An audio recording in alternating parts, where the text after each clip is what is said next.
Now we're going to shape the rest of the box. So again, we got to transfer the inside to the outside.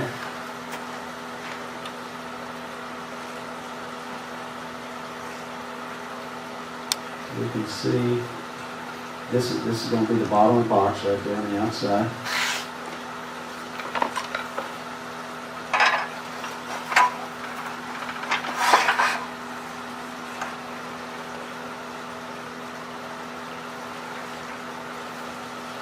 And because of that, we don't have a lot of room to get down there to finish until we put it on a jam chuck.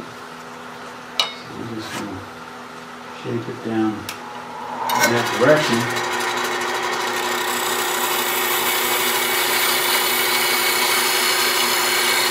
I'm bracing this with my thumb.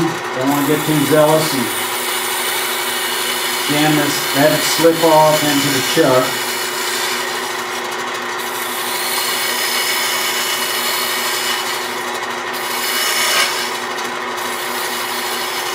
You might think of this as kind of a cold cream jar shape.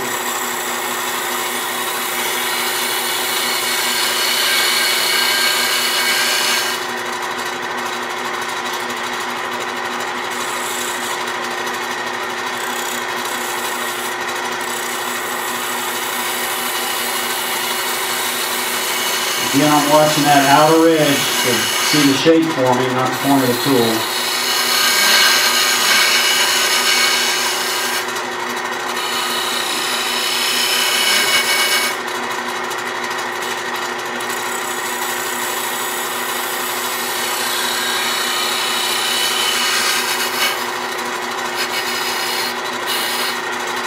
And that's about as much as I can do before we go to a jam chuck.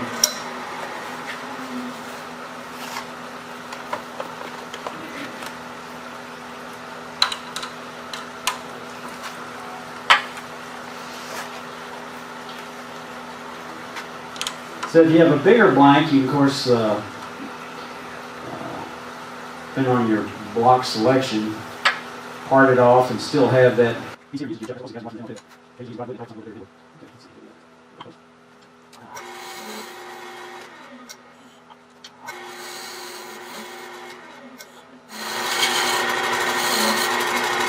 Now, I know some of y'all are going to be tempted to say, why don't you just put a chuck in there and expand it? If you're lucky, it will work, but it's a real challenge to get it just tight enough and not over tighten it, and I've split a number of boxes trying to use a chuck.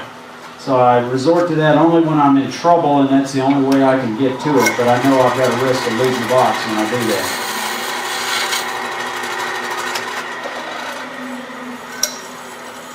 Overshot the mark.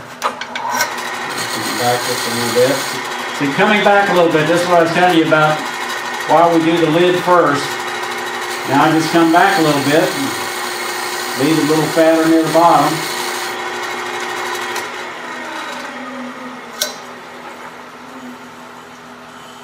Keep coming back. A little bit fatter at the bottom.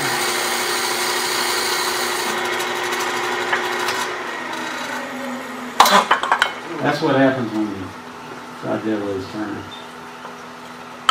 Still need a little flatter.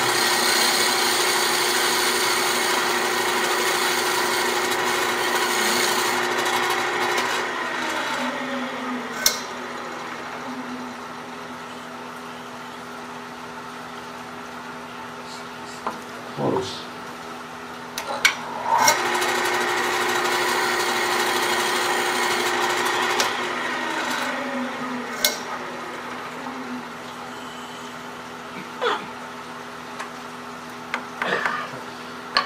I think that's going to work, but just to give a margin of safety, I find that sometimes using tongue oil helps.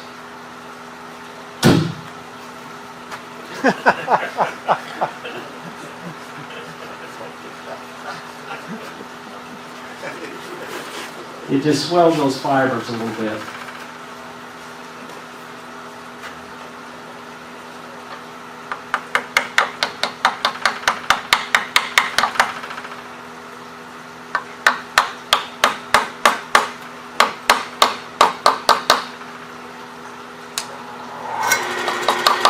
Good.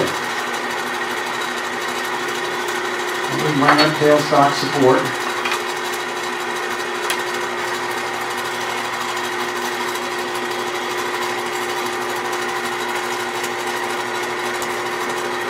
Margin there.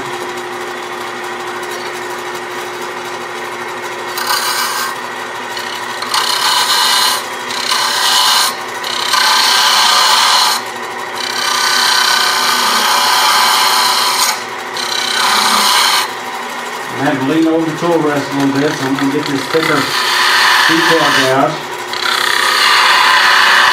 Sharper point, finer shading, wider cuts.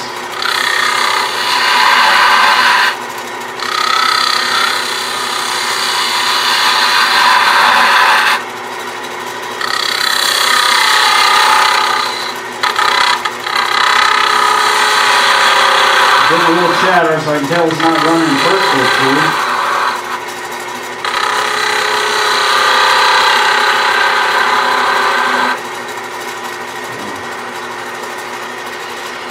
I'll set tailstock for it. Now we go back to the shape.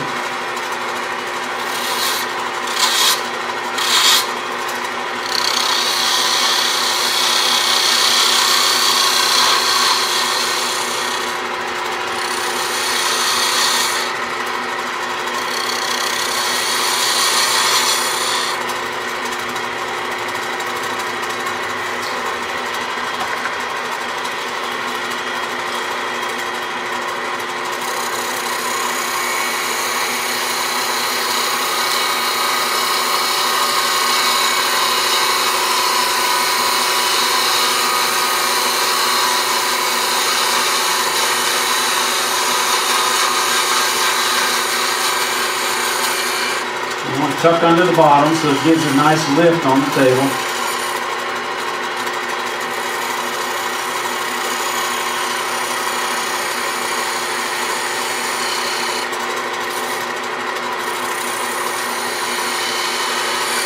Rather than try to get out all those tool marks, I'm going to resort to a little 100 here.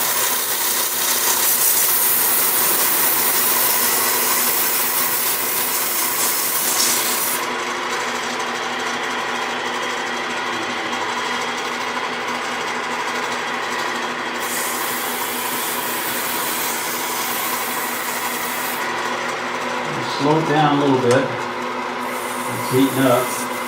With exotic wood, you get too hot, you can have a tendency to get checks in the wood. When it comes to fitting a lid, hot and cold does not fit real well. Hot and warm doesn't fit real well. Ideally, if you're making a box during the day, you're turning in the morning, go eat lunch, give it a couple hours to cool down before you do the final fitting. Even better, wait until the next day. Make sure the wood has a chance to move.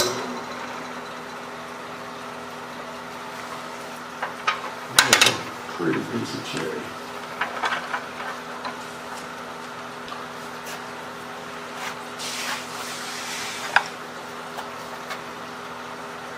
Here's where we'll turn off the bottom without the net.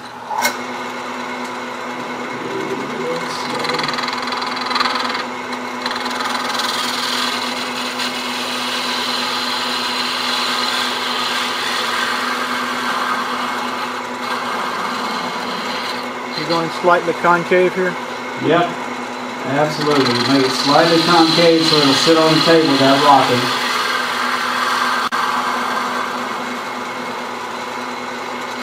And before you call it good, you want to take out your little 6-inch ruler and your narrow parting tool and set it on the bottom and so you can see air and it's rocking just a little bit. Sometimes when it's on a jam chuck, I find the easiest way to do that final cleanup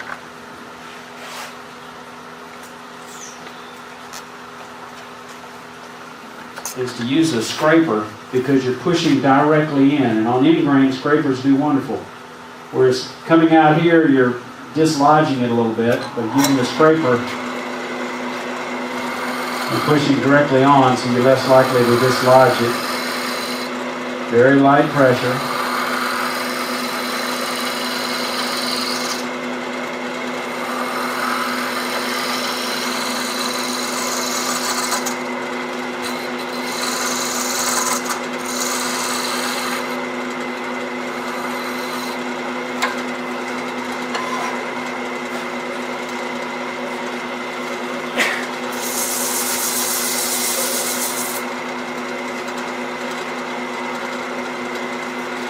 don't have time to texture the bottom, but a lot of times I'll try to put a little bit of texturing detail on the bottom, a little flower in the middle or something. 10 minutes.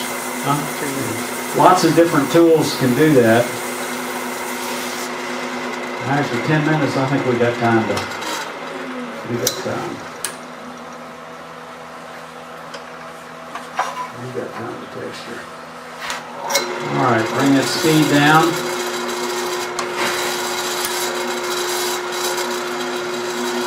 Okay, I'm going to use this little Sorby micro spiraling tool.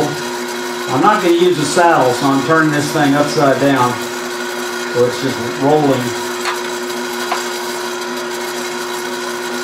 And I'm going to come away from the edge just a little bit, or away from the center rather, by maybe a 1/4 inch. I'm doing the bevel side. And I'm tilting it down just a little bit, and then I'm rolling it up. Let's see. And that gives a nice little effect. And then we use our pyramid tool again to detail it. A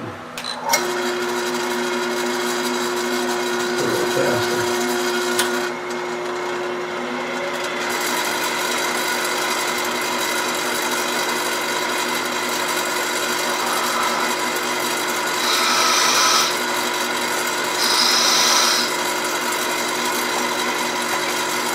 Another thing about a pyramid tool, you can make a nice little bead. Not only you make a bead groove, but you drop this, drop your handle, roll it over, and you're shear scraping across the top of that bead. And on hardwoods, that tends to work pretty well.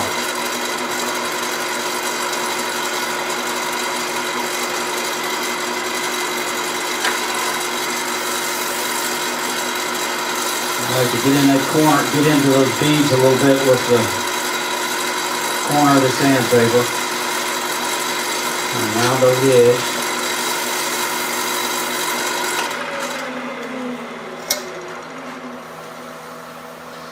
Now the one thing we didn't do is do the final fit. So I got out of my sequence a little bit.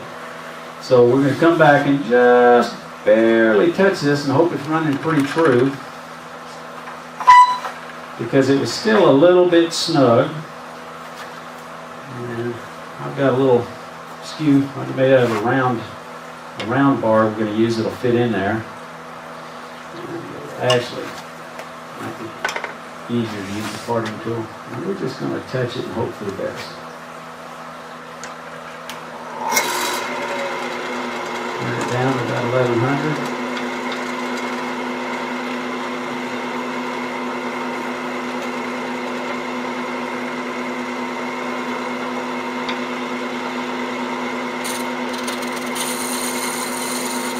Like I said, I'll tell you at the end of the demo whether I was planning for a loose fit or a tight pop fit.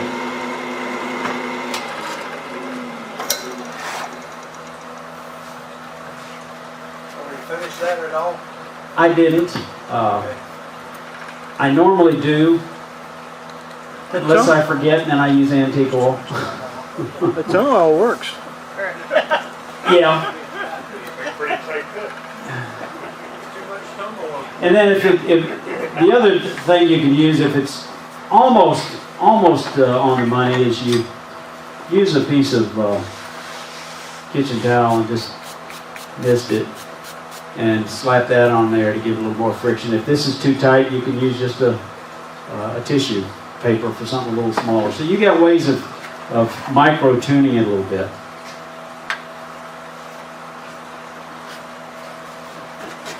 I got a lid around here somewhere. It's over here. It's over here. Oh, okay, there you go. Okay. That's not bad.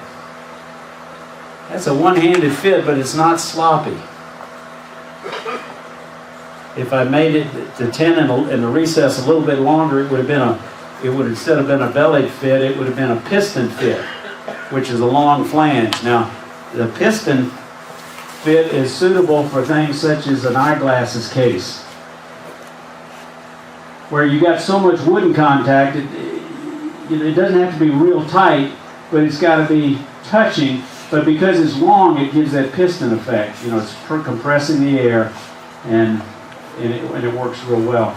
That works well for, this may be threaded. No, this is same thing on little pillboxes. A long piston fit tends to work. Other fits,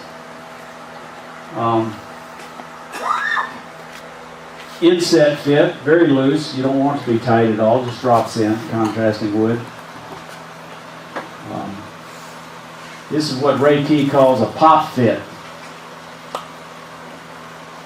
And it's snug, but it snaps.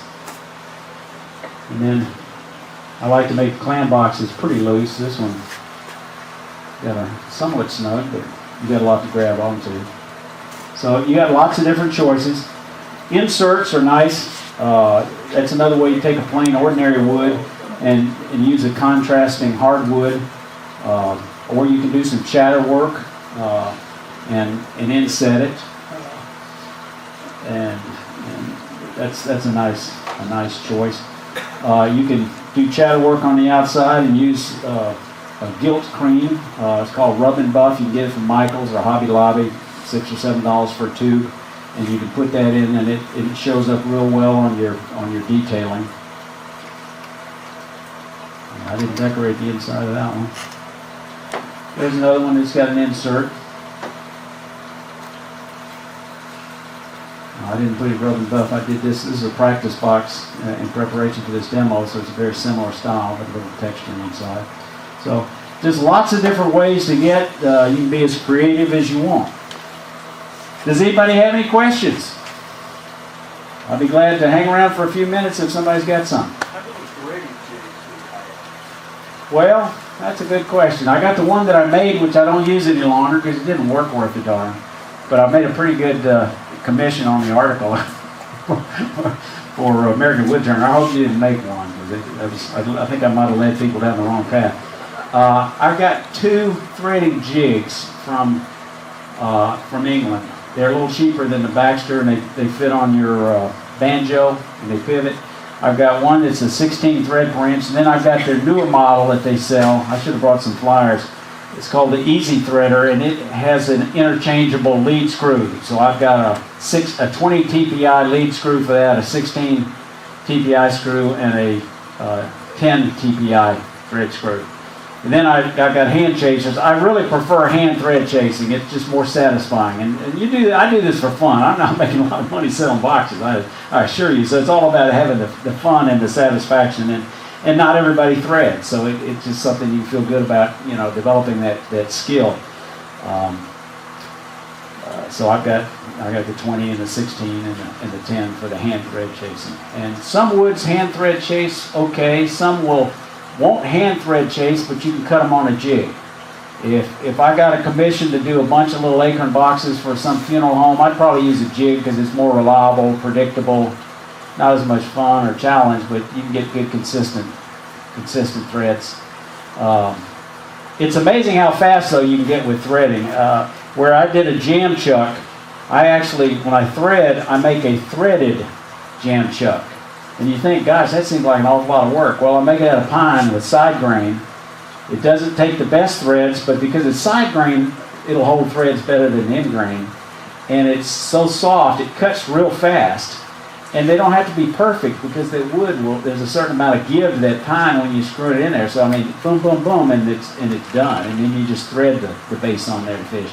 And it's on there real tight. It's not coming loose from normal working on it. So threading's a lot of fun. Anything else? Yeah, how long do you maybe said this earlier and I missed it. How long do you typically have to leave one of your rough cuts to dry out? And it may vary, I know. Yeah, I would say if you're cutting it to the specifications we showed earlier, a lot of it depends on where you're storing your boxes. If you're storing it in an air-conditioned area, I would say, and you're using quarter sawn wood, you could probably get away with it in a couple of months. Maybe. 3, 4, 5 months probably better. But I wouldn't feel bad about a lot of woods. If it really feels dry, it's been rough turned for at least 2 months and it's been in my basement, with the air conditioning and the heating going. 2 months, because there's not a whole lot of thickness there. That business of 1 inch per year plus an inch applies to planks, but thin things where it's got ingrain, I'd want to thin it out a lot thinner. I'd want to hollow it deeper and not have, as much thickness in the top and the bottom, because that's where most of the moisture is evacuating, is through all the little capillaries on the end.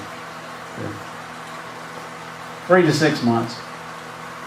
Exotic woods, I understand, don't move as much as domestic woods. So I did a box out of a Cody that I threaded, a little 2-inch box, and it was green. I just was anxious to see whether it would hold the thread. It did. It threaded well. It did move a bit. The thread still worked fine. I fully expected it to turn it on there and the next day find it locked, but it still works fine. You might feel a little bit of pressure, a little more snugness on one side than the other as you're threading it on, but it still threads. Great. Okay, did I motivate anybody to make a box? I got a video out there on making mushroom boxes. I got motivated to do that in preparation for this class. I thought, what would be an easy box to make? That'd be a mushroom box, and they're kind of fun. But I didn't have enough stock to make a mushroom box, because I wanted to make one with a natural edge. This is Bradford pear. It was pretty green. I made one green one, and I put it on there. Next day, it's like, it wasn't coming off at all. So lots of different choices. All right. Thank you so much for having me.